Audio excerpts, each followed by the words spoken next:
32 પુતળીની અબોલા રાણીની વાર્તા ભાગ 1। છઠ્ઠા દિવસે છઠ્ઠી પુતળી ચિત્રાંગનાએ રાજા ભોજને સિંહાસન ઉપર બેસવા જતા અટકાવ્યા અને બોલી, હે રાજન, આ સિંહાસન ઉપર વિક્રમ રાજા જેવો ઉદાર, પરાક્રમી અને ચતુર રાજા જેવા જ બેસી શકે। આથી વિક્રમ રાજાના પરાક્રમો જાણવા ભોજ રાજાએ ઈચ્છા દર્શાવી એટલે ચિત્રાંગનાએ નવી વાર્તા કહેવાની શરૂ કરી। ઉજ્જયિની નગરીમાં વિક્રમ રાજા રાજ કરતા હતા। ઉજ્જયિની મધ્યમાં બજારો આવેલી હતી। ત્યાં તંબોળીઓનું પણ બજાર હતું। ત્યાં ભૈરવગોખ નામે એક જગ્યા ખૂબ પ્રખ્યાત હતી। તેની પાસે એક પાનવાળાની દુકાન હતી। આ પાનવાળાની દુકાને મસાલાથી ભરપૂર જાત જાતના પાન મળતા।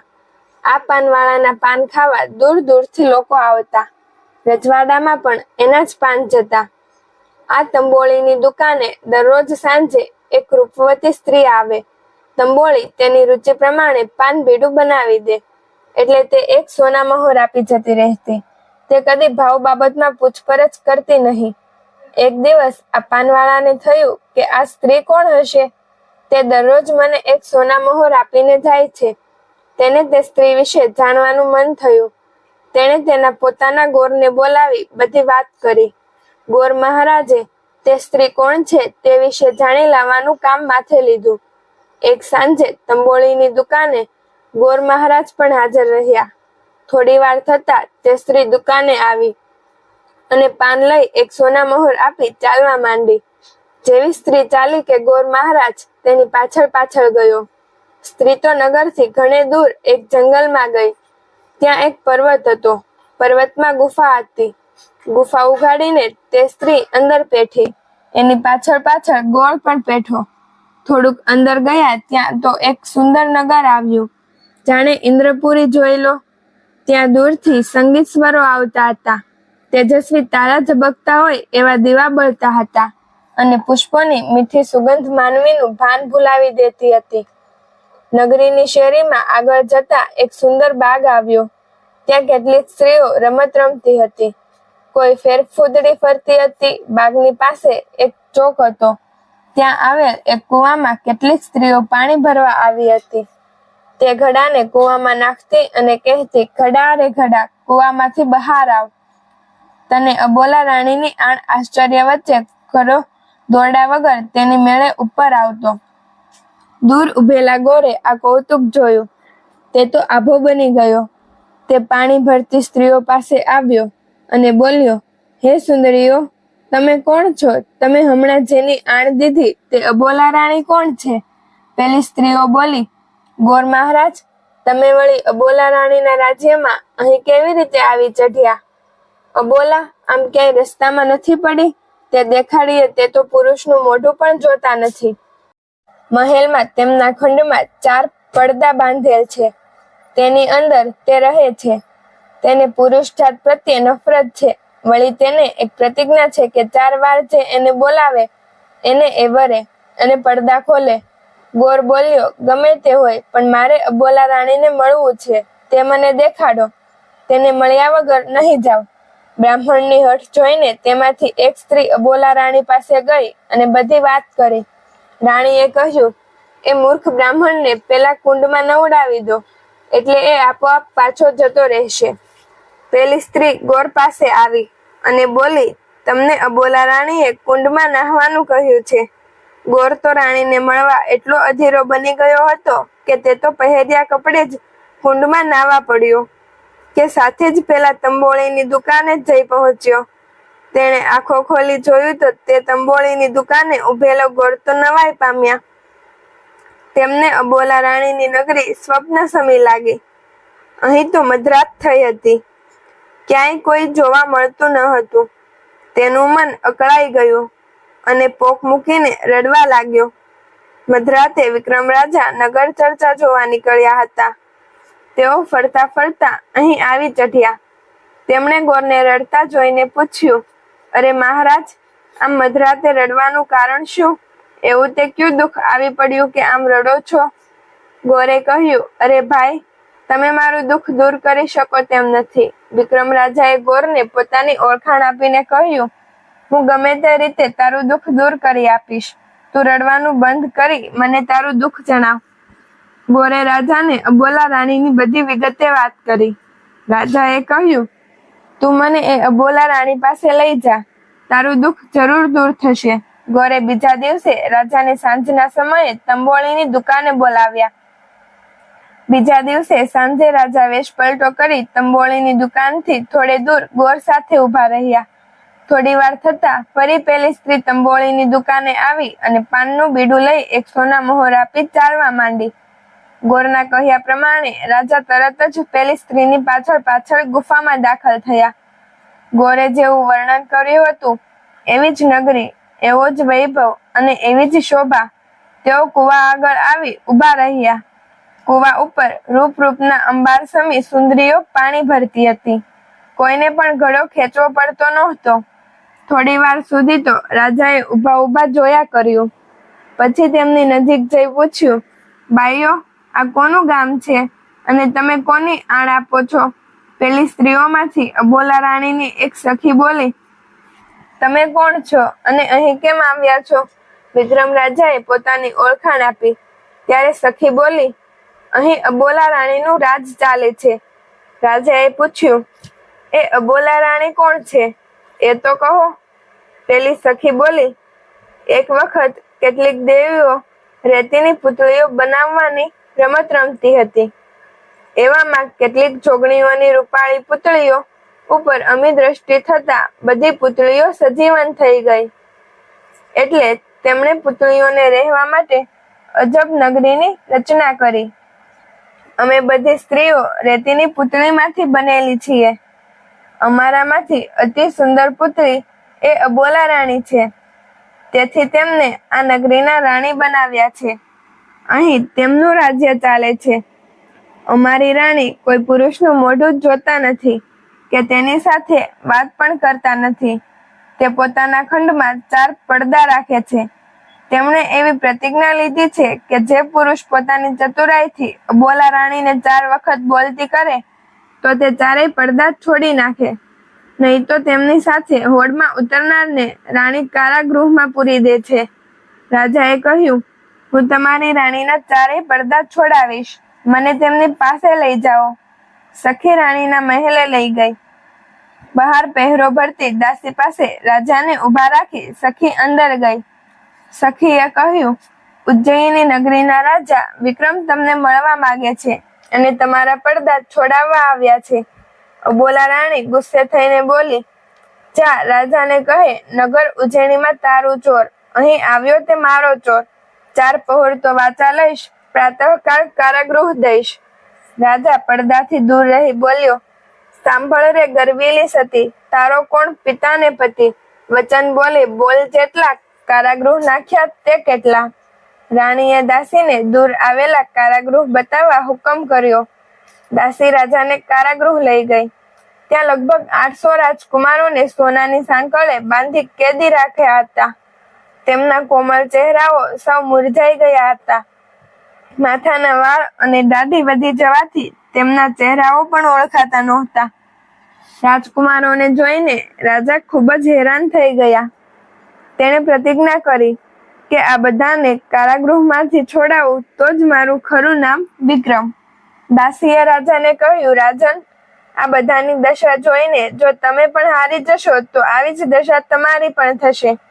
આમ કહી તે રાજાને પડદા બાંધેલી જગ્યાએ લઈ ગઈ અને સોનાના પાટ ઉપર બેસાડ્યા.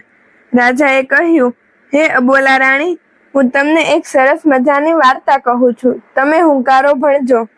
અબોલા રાણી મૌન રહ્યા. એટલે રાજાએ દાસીને કહ્યું, રાણીના બદલે તેમનું કાનનું કુંડળ હુંકારો દેશે. રાણીને કઈ વાંધો તો નથી ને? રાજાના આ શબ્દો સાંભળી બધી દાસીઓ ખડખડાટ હસવા લાગી. એક દાસી રાણી પાસે જઈને આ વાત કરી. એટલે રાણીએ સંમતિ આપી અને કહેવડાવ્યું, જો રાણીનું કુંડળ પણ વાતમાં હુંકારો નહીં ભણે તો તમારે કારાગૃહમાં જવું પડશે. સારું. વિક્રમ રાજાએ તરત વીર વેતાળને યાદ કર્યો. એટલે તે તરત અદ્રશ્ય સ્વરૂપે હાજર થઈ ગયો. રાજાએ કહ્યું, જા, તું અબોલા રાણીના કુંડળમાં બેસી જા અને મારી વાતમાં હુંકારો ભણતો રહેજે.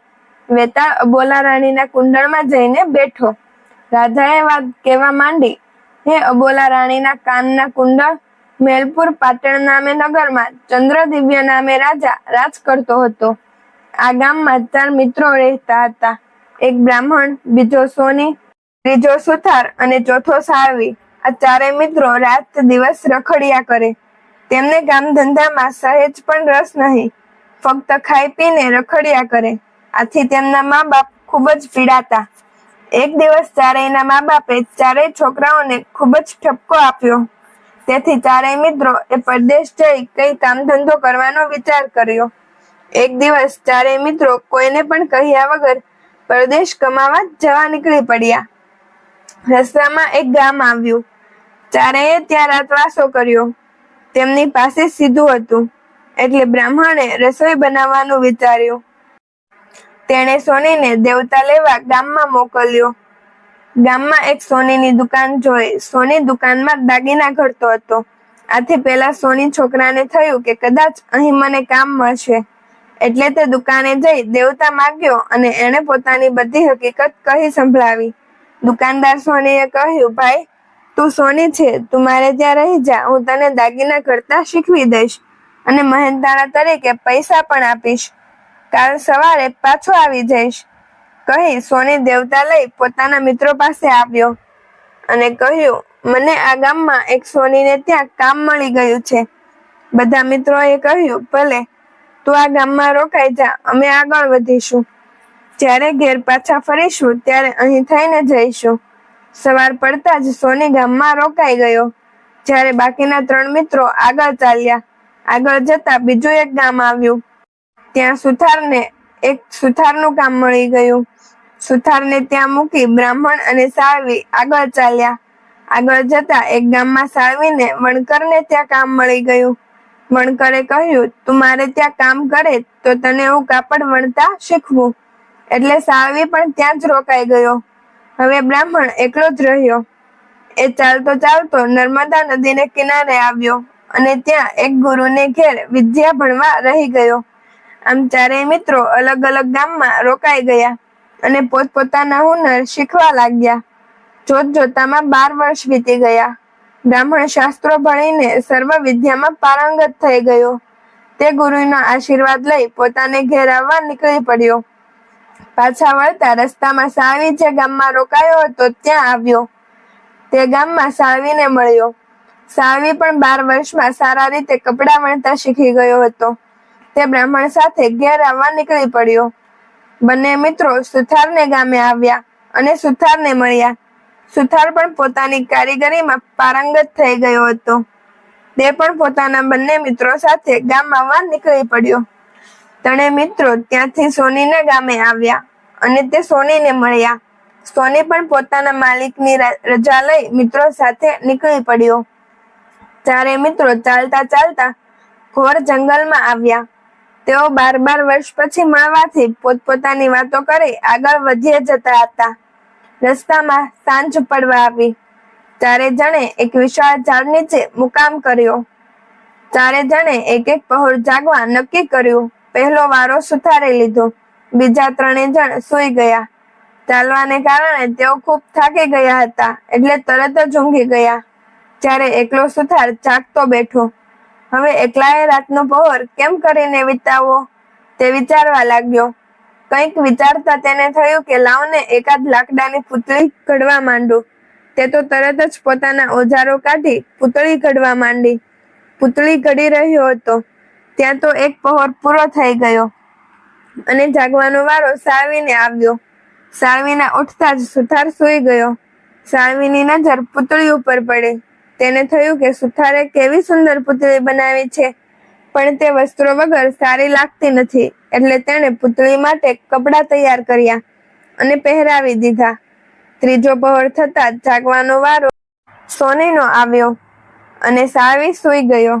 સોનીની નજરે પૂતળી પડતા તે જોઈ રહ્યો. તેને થયું કે આ પૂતળી કેટલી સુંદર લાગે છે, પણ જો તેણે ઘરેણા પહેર્યા હોત તો તેની સુંદરતામાં ઓર વધારો થાત. તેણે તરત પૂતળી માટે સુંદર ઘરેણા બનાવી દીધા અને પહેરાવ્યા. હવે બ્રાહ્મણનો વારો આવ્યો એટલે સોની સૂઈ ગયો. બ્રાહ્મણ તો પૂતળી જોઈને નવાઈ પામ્યો. તેને થયું કે આવી સુંદર પુતળી જીવ વગરની કેમ? તેણે તરત જ પોતાની વિદ્યા અજમાવી તેને જીવતી કરી. ઘડીકમાં તો તે બોલતી ચાલતી રૂપાળી સુંદરી બની ગઈ. બ્રાહ્મણ તો તેને જોતા જ તેના પર મોહી પડ્યો. થોડી વારમાં સવાર થતાં જ ત્રણેય મિત્રો જાગ્યા. તેમણે પોતાની સામે રૂપાળી સુંદરીને જોતા જ તેના પર મોહી પડ્યા. થોડી વારમાં તો ચારેય મિત્રો ઝઘડવા લાગ્યા. એક કહે આ સુંદરી મારી ને બીજો કહે આ સુંદરી મારી. વિક્રમ રાજાએ અહીં વાત અટકાવી પૂછ્યું, હે કાનના કુંડળ, હવે તું જ કહે કે એ સુંદરી કોની? સાચું કહેજે, ખોટું કહીશ તો તારી રાણીની હાંસી થશે. તરત કુંડળ ઉપર બેઠેલો વેતાળ બોલ્યો, પુતળી બ્રાહ્મણની, કારણ કે એણે એનામાં જીવ આપ્યો. ને આ સાંભળી અબોલા રાણી ગુસ્સે થઈને બોલી, અરે કુંડળ, તારામાં કઈ બુદ્ધિ છે કે નહીં? જીવ મૂકે તે તો ઈશ્વર કહેવાય. પુતળી ઘડનાર સુથાર તો પિતા તુલ્ય ગણાય.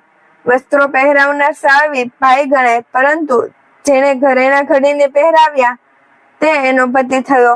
આમ કહી તેણે કુંડળ ફેંકી દીધું.